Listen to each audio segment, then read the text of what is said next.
And remember, most people didn't have a personal copy. They would have a personal copy of the law and they were to read in it every day.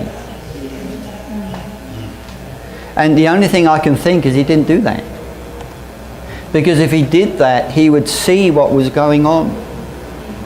And so for us, one of the things we need is to just be aware that this is possible.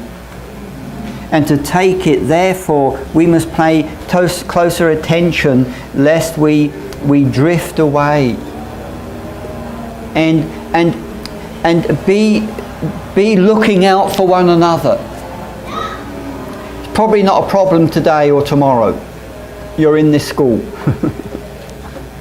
But as we go on from this school, as we get around, just to be aware of the tremendous challenge that this is.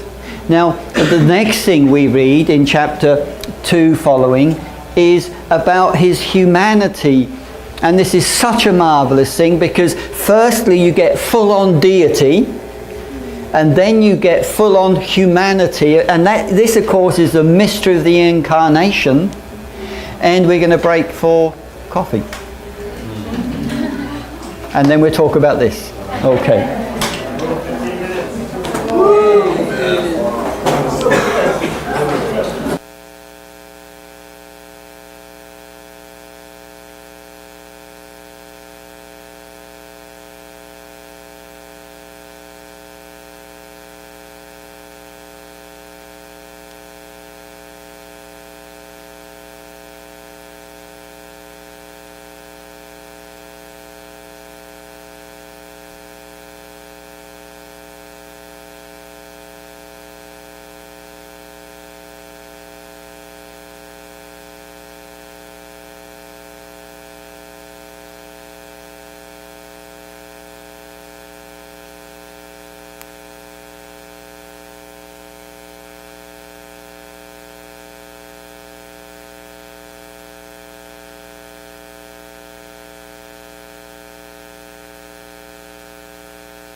We can start? Okay.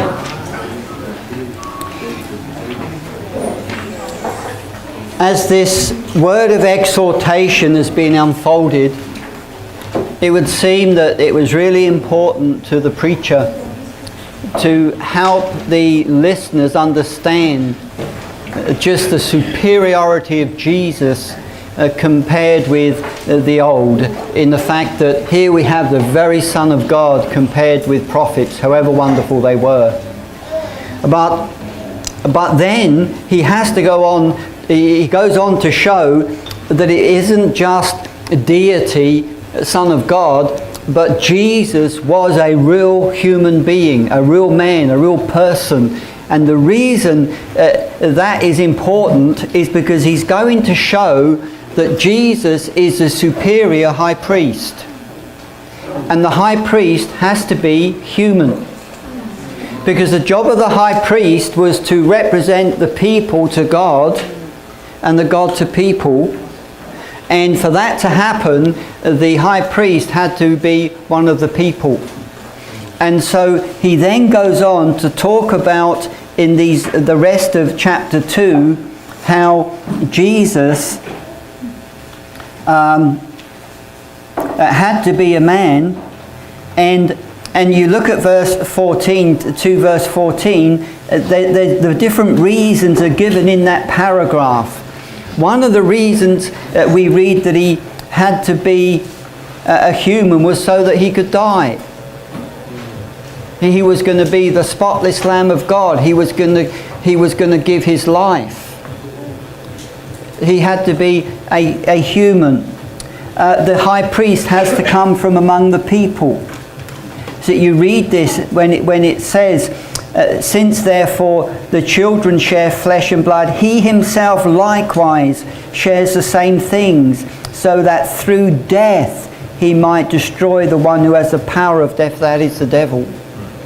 So the humanity of Christ was really important, and so the preacher here really emphasizes that. He goes on to say, therefore, verse 17, he became like his brothers and sisters in every respect, so that he might be a merciful and faithful high priest.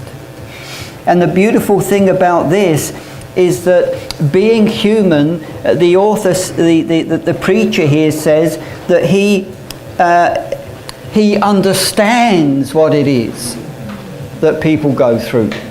He's able to sympathize because he too has taken on flesh and blood. Remarkable. Because we read, verse 18, because he himself was tested and suffered, he is able to help those who are being tested. And so he's saying to these Hebrew believers, the very Son of God also was a man. And here we get one of the clearest statements of the mystery of the incarnation. And it is a mystery.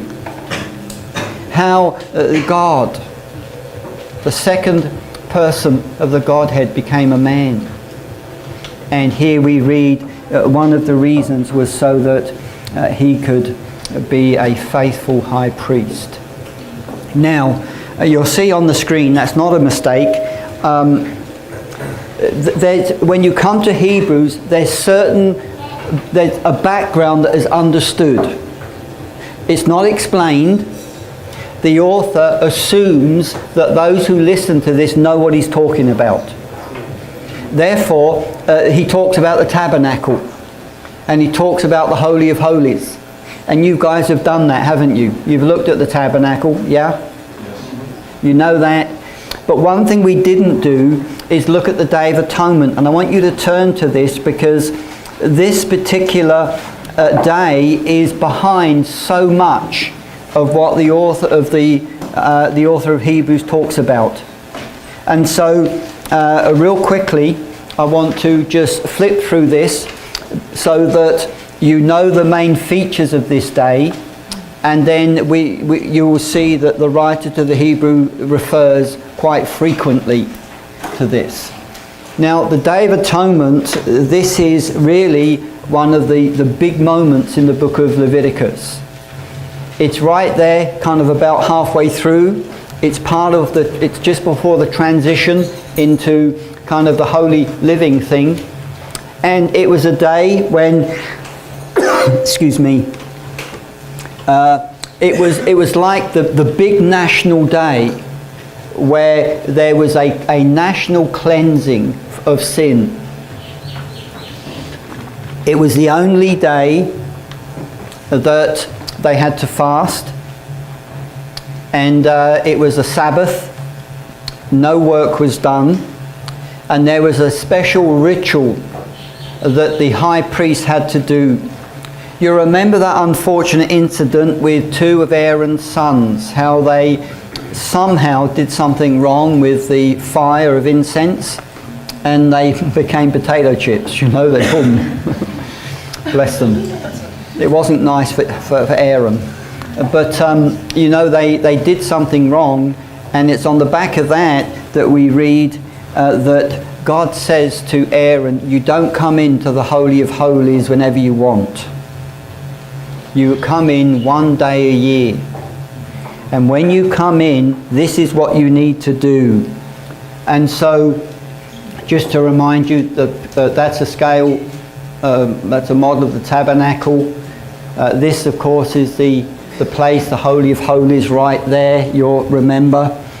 And this is the thing that was representing the presence of God. Now, you know God didn't live in a box, you know that, don't you? This was what represents God.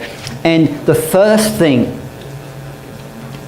we read is that normally when the high priest did his thing, he had all these ornate robes on and everything. But the first thing we read is he had to take all of that off, and he had very simple garments.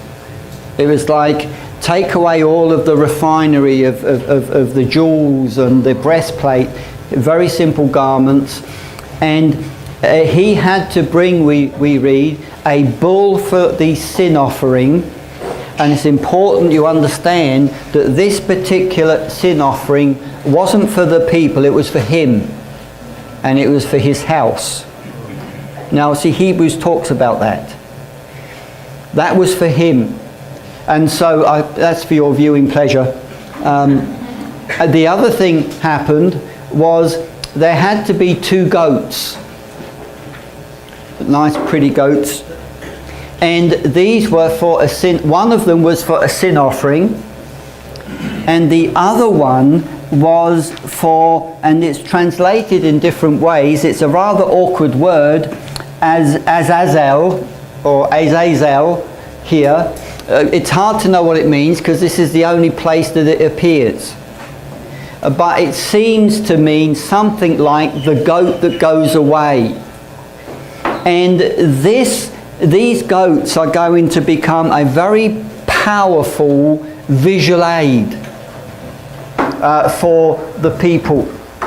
And so the priest has a bull for his own sin, and then there's these 2 goats, and one of those goats is the bull, and one of the goats are sacrificed, and a portion of these animals is burned on the altar. Now, it's only a portion. And there's actually a ram, a couple of rams mentioned too, and they are burnt offerings, so they're completely burned on the altar. But when it comes to the bull for the priest, a portion of that is burned on the altar, and a portion of the goat is burned on the altar. And the thing I want you to notice is that the rest is taken outside the camp and burned. Now, I mention that because the author to the Hebrews mentions that. And the way it worked, it would seem practically, is that the camp, and presumably later on Jerusalem when the temple was there, there was two garbage areas. One was the normal garbage area for all the normal garbage. But there was another area that was actually it was for clean garbage. and it was a place where the ashes from the altar, you had to put them somewhere. That's where the ashes, when they cleaned out the altar, that's where that was put. And often for sin offerings and guilt offerings, the whole animal was not burned. It was only a portion. The rest, and if it was a sin offering and a guilt offering, people didn't eat it. That was only the peace offering. And so the rest of those animals were taken to this clean place outside the camp, and they were disposed of there. And so it was like clean place, a clean garbage place. And that's what happens, we read in chapter 25 and 26, that these sin offerings, the bull and the goat, they were taken outside the camp, and that's where they were disposed of. And then another thing, the thing I haven't mentioned up here, but I need to mention, is that the second goat, the one was a sin offering, one was this Azazel, or however you say it. Often it's called the scapegoat. It's kind of a term that we have in our language, isn't it? The scapegoat. It's a very powerful imagery, because we read here that the high priest in chapter 21, and Aaron shall lay his hands on the head of the live goat and confess over it all the iniquities of Israel and all their transgressions, all their sins, putting them on the head of the goat and sending it away into the wilderness. Someone had the job of taking that goat after there was a symbolic laying hands on the head of the goat and all of the sin being laid on it, and this goat was then walked away. And as all Israel gathered and watched, it was as if their sin that they had committed was just being taken away.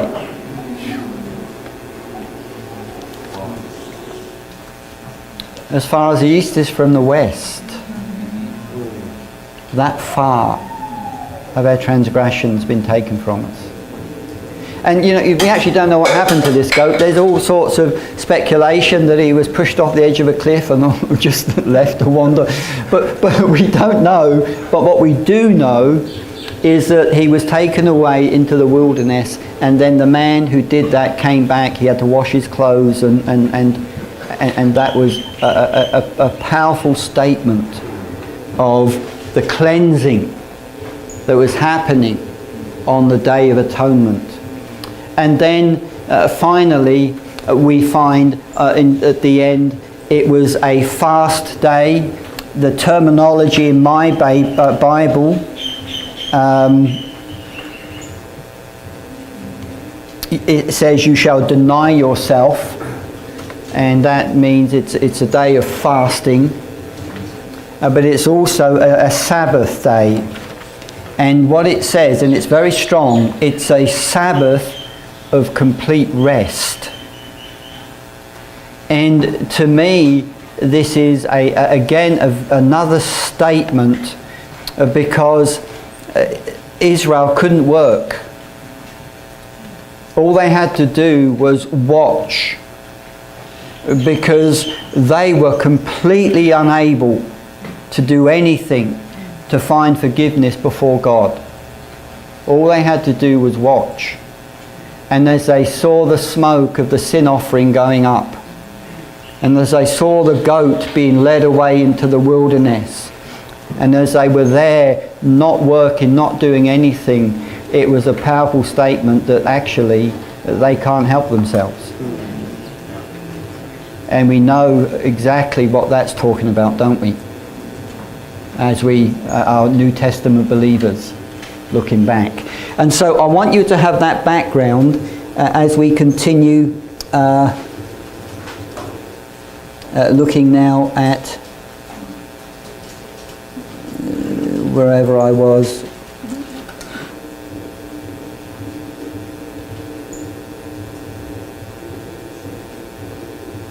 On this one. Good.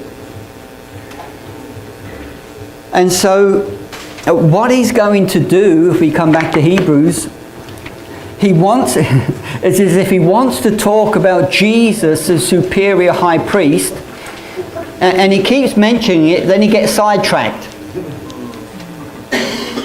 Because he mentions it, kind of like me, I guess. He mentions it at the end of chapter 2, but before he gets back to that, he then compares Jesus to Moses. And of course he would want to do that, because Moses was the big man. Everything came from Moses. He was the one who brought the law and everything.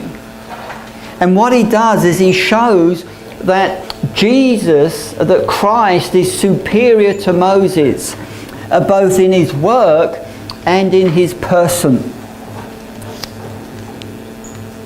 Therefore, brothers and sisters, holy partners in the heavenly calling, consider that Jesus, the apostle and high priest of our confession, was faithful to the one who appointed him, just as Moses was faithful in all of God's house, affirming the faithfulness of Moses. Yet Jesus is worthy of more glory than Moses, as the builder of the house has more honor than the house itself.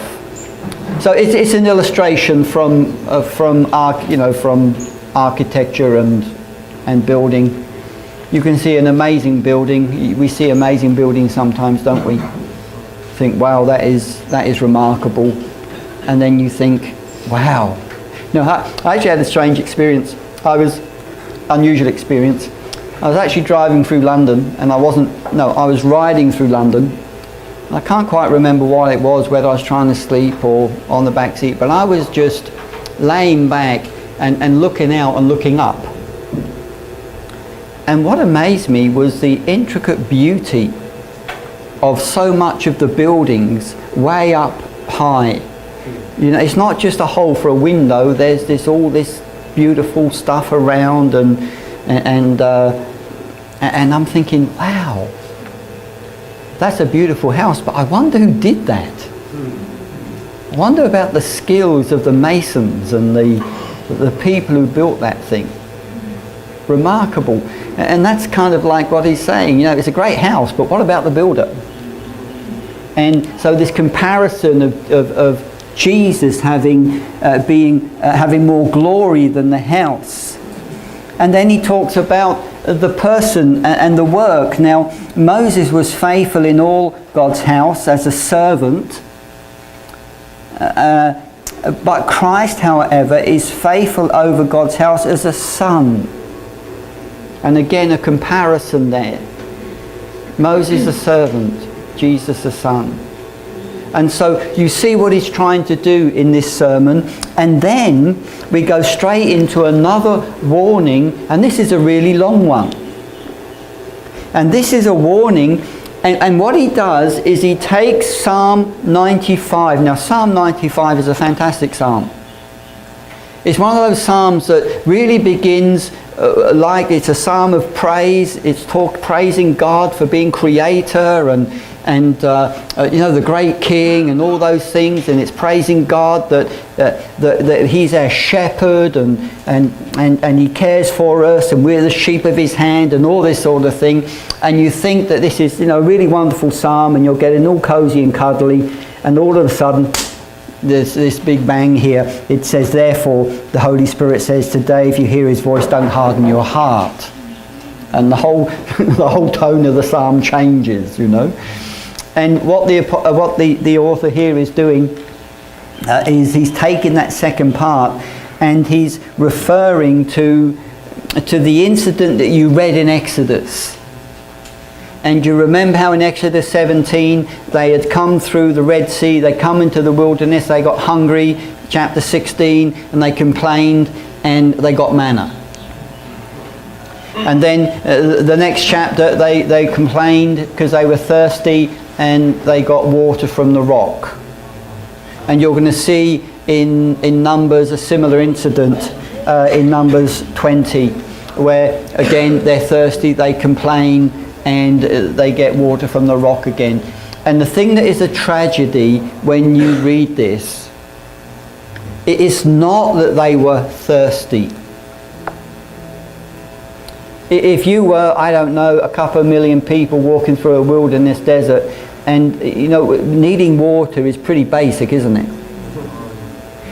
And you know, you can come at this two ways. You can come at it one way whereby you approach God and you do in fact what they did. They end up complaining and moaning. God, Moses, you brought us out here, where's our water? And we want it now. Where is it? You bring us out here to die? Are you some kind of idiot? You know, that's one way, isn't it? That's what they did. But there is another way. Hey Moses, kind of thirsty. What's the plan? we know that God's faithful. We know that God didn't bring us out into the wilderness to die of thirst. So we're really excited to see what his solution is going to be. So Moses, what do we do? How can we help? What's going to happen? You see the whole different attitude. One of unbelief, which is what we read about in Exodus and we read about, it's been spoken about here. And the other's one of faith. And of course, this complaining and the unbelief is a mark of that first generation, isn't it? Certainly in Exodus, and you'll see in Numbers. It is such a tragedy. And what we read is that having quoted Psalm 95, which is talking about that, it's reflecting on that, he says, then you take care, brothers and sisters, that none of you may have an evil and unbelieving heart that turns away from the living God. And we do have to guard our hearts, don't we? Because the challenges of faith that we have are constant. And they're constant, especially if you choose to be in an organisation like this one. Now, it's true for many people in the body of Christ. I'm sure for many it's not. They can coast along. But for many, when you're involved in something like we are, we're always trying to do more than we have money for. Amen. We're always reaching out for that next thing. You know, somebody decided somewhere that we're going to have a conference in Townsville. Do you know how far away Australia is from England? It is such a long way. It's great for the Aussies, but even for them it's a long way. Some of them. But you know, there's always fresh challenges of ministry, fresh challenges in family, fresh challenges in our church. The church I belong to, we're bursting at the seams. We desperately need more accommodation. And we as a church are believing God to release a bigger space for us, and we're pressing in for that. My church at home. And that is kind of part of our life, isn't it? And what it says here, that we need to guard against having an evil, unbelieving heart, but to exhort one another as long as it's called today, that we don't get hardened through the deceitfulness of sin. And for the people who've had this preached to them, we don't know exactly what their circumstances were. But we know humanity, and we know this would have been so relevant for them in their situation, because it was really difficult for them. And so he preaches this for a while, and then he says, it really is quite strong. He says, now who were they who heard yet were rebellious? Were they not all those who left Egypt under the leadership of Moses? All of these people had seen miracles. How many people have seen miracles? Seen miracles. But with whom was he angry these 40 years? Was it not those who had sinned, whose bodies fell in the wilderness? See, these people had seen God deliver them through the plagues. They had seen the waters of the Red Sea open up. They had actually seen God provide manna. They had seen these things. But how many of you know that each new test is sometimes like the first? It's like, I thank you God for what you've done, but this is my problem now. Yeah. And it can be so easy to struggle, but rather than taking encouragement and strength from what God has done. This thing about the water from the rock was very kind of personal for me. It was a number of years ago, maybe 5-6 years ago. God spoke to us as a family that we should pull our kids out of school and we should come here to this space for 10 months. And what I was invited to do was to start a school that I developed called the Biblical Teaching and Preaching School. And the idea was that I would come and run it and train someone and then come back a second time to help establish it, and then it would run on this space. And as you may know, that was a spectacular failure. It really didn't work. And there's a number of reasons why it didn't work, but we really had a great time. And God did so much through it. And even now we reap the benefits of the blessing that we experienced as a family when we were here. And so, see, the first time, people in their church they would keep teasing us about coming to Hawaii. You know, you probably get that all the time. But they were excited for us, and they were supporting and helping us. And, you know, travelling with the family is really quite expensive. So many of you know that. You have to pay for these kids. You have to pay for these kids to come and all of the problems that they bring, you know, bless them. And anyway, we came and that was great. But then we were to come back a second time. And what we noticed is that people weren't interested anymore. No, it was all like, well, they'd been there, done that. And I remember, I was actually teaching the SBS in the island of Jeju. And some of you will know that island is kind of rocks. It's just rocks. And I was thinking, God, we have absolutely no money whatsoever. How do I get my family back to Hawaii? And how on earth do we pay? Because it is so expensive here, isn't it? How do we do all that? And I remember walking around and like these rocks were there, and I was looking thinking, I want to see water come out that rock. I want to see, because that's what it felt like. Absolutely impossible. And it's actually Psalm 114, which was what God used to encourage me. That is a fabulous psalm. It's about, at the end it talks about God bringing water from the rock and from the flint. And as I meditated on that and looked at these rocks and just saw how impossible it was, I remember thinking, God, you can do it. And you know, He did. And we just had the best accommodation for that period of time. Fantastic accommodation, wasn't it, Yo? Yes. Just as we arrived, Yo and his family left. You know, if I didn't like him so much, I would have said it was glorious.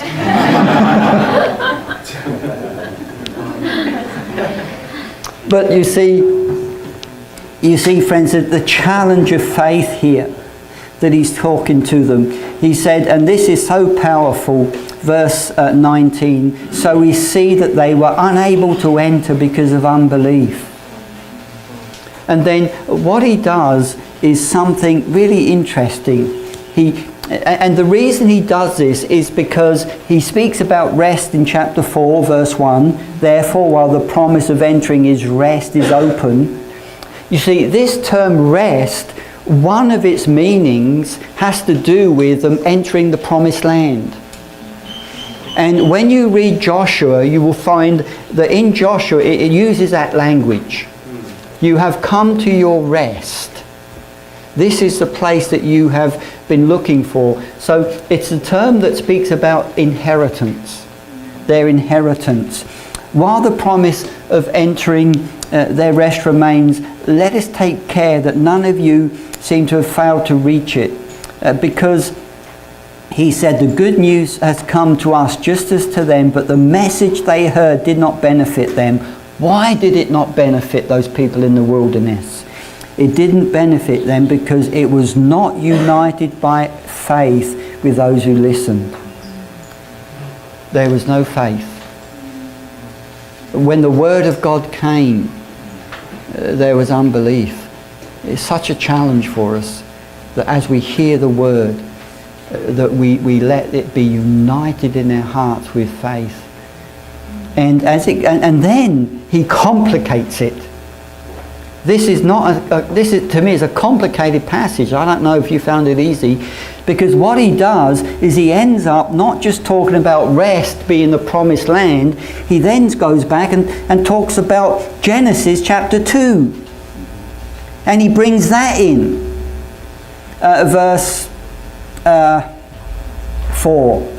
For in one place it speaks about the seventh day as follows, and God rested on the seventh day from all his work. Again, in this place it says, they shall not enter my rest. So what does he mean? Is he talking about the promised land? Is he talking about putting your feet up on a Sunday? What is he trying to say? And then he says, since therefore it remains open for some to enter it, and those who formerly received the good news failed to enter because of their disobedience, again he sets a certain day, and he quotes Psalm 95 again. For if Joshua had given them rest, God would not speak later of another day. So then, a Sabbath rest remains for the people of God. For those who enter God's rest, what have they done? They have ceased from their labours as God did from his. Therefore, let us make every effort to enter that rest, so that no one may fall through such disobedience as theirs. Friends, for the conclusion I've come to as I've tried to get a handle on this is that this concept of rest is not just flat, but it's multifaceted. That what he's doing here is taking this concept and doing something marvellous with it. Firstly, I think he would be keeping in the back of his mind and in the mind of the readers the fact that the Day of Atonement, that was a very high day of rest. That was a Sabbath day. I mentioned it. As the goat was led away, having had the sin of Israel laid on it, they were commanded to rest on that day. It was a Sabbath. And we cease from our labours. How do we cease from our labours? Well, one way we cease from our labours is recognising that we can never work for our own salvation. Recognising that it is by grace we're saved, through faith. And this is not of our own doing. It's a gift of God, not of works, lest anyone boast. Maybe this is the part of the rest that he's referring to, that he wants these people to obtain. Because you see, if they are going to leave their walk with Jesus as believers and they're going to try to go back to the old way, all of a sudden it's going to be through trying to keep the law. It's going to be through trying to take in sacrifice, animal sacrifice, and all of a sudden it becomes something very different. And he says to them, there's a rest, and you need to strive to enter that rest.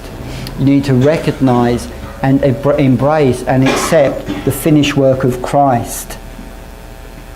Maybe included in this is the understanding that even as Israel had an inheritance that was their rest, we too have an inheritance.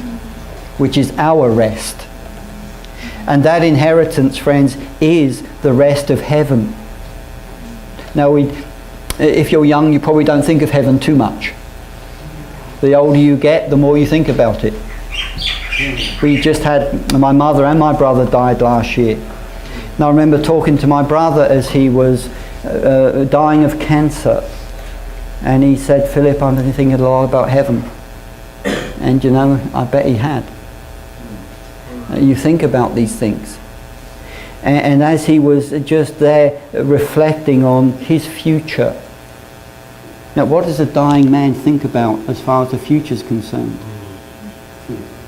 Well, when you have the gospel, you have an awful lot to think about. His rest. The rest of the fulfillment of all that they have been working towards. Maybe also we can think of Jesus in Matthew 11. He said, "All you who are weary and heavy laden, come to me, for my yoke is easy, my burden is light, and I will give rest." A beautiful passage that the author here seems to be, I don't know if these things are right, but surely it's at least in that direction. When he talks about ceasing from your labours as God did from his, and let us make every effort to enter that rest. And so when he finishes this warning, he goes straight back, you'll notice, to talk about the high priest again. Since then we have a high priest. So we're now back talking about the high priest. Since then we have a great high priest who has passed through the heavens, Jesus, the Son of God. Let us hold fast our confession. And that there is talking about the confession, meaning what we believe, what we hold to be true. And so he's saying to these people that are being tempted to turn away from following Jesus and all that they hold true in relationship to their walk and understanding of what Jesus has done. And he's saying to them, hold fast to that. Hold fast to that confession. For we do not have a high priest who is unable to sympathize with our weakness. Why? Because he is a man, a human. But we have one who in every respect has been tested as we are, yet without sin, of course. Let us then approach the throne of grace with boldness, so that we may receive mercy and find grace to help in a time of need. One of the things that you find all the way through Hebrews are the salad passages.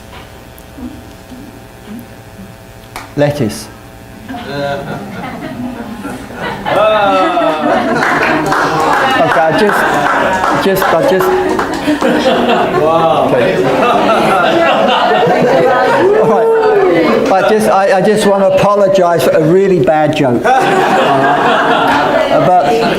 But you see it. You see, he often does this in chapter 4, verse 1. Let us take care that none of you have failed. Verse 11, let us make every effort to enter into that rest. Let us hold fast the confession. Verse 16, let us therefore approach the throne of grace with boldness. And what he's going to show is because of the superiority of the high priesthood of Jesus is such that the way into the Holy of Holies is now open. And we can approach the mercy seat, the throne of grace, and we can do it with a confidence and a boldness so that we can find grace to help in our time of need. And so we see the superiority of Christ's superiority to Aaron or the high priest of the Leviticus. And he begins to build on this superiority of his position. Chapter 5, the superiority of his qualifications. We see here that as he argues about Jesus being the high priest, he says that firstly, again, he's focusing on the humanity of Christ, the fact that he is from among mortals, from among people. He's put in charge of things on behalf of God to offer gifts and sacrifices. And he's able to deal gently with the ignorant and wayward, since he himself is subject with weakness. And because of this, he must offer a sacrifice for his own sins as well as those of the people. Now, that's referring to the Day of Atonement. I remember I mentioned there was a bull that he offered for himself. Then he offered the goat for the people. And so this is kind of in the background of what's being said here. But the point is, one does not presume to take this honour, but takes it only when called by God, just as Aaron was.